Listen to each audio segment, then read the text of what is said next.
Hello, welcome back to Dragonfire Creations. Today's video is going to be a real short one.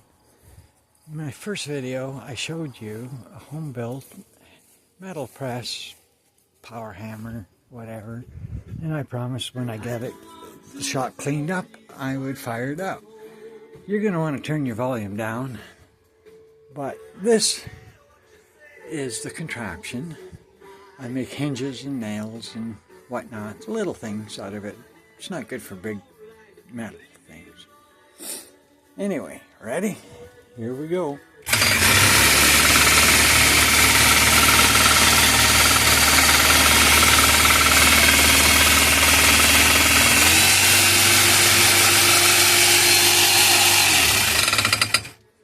Okay, so that was like just a little demonstration of things that I create. It's obviously home built. And hey, remember, it ain't stupid if it works. Okay, that's all for today. Bye, folks.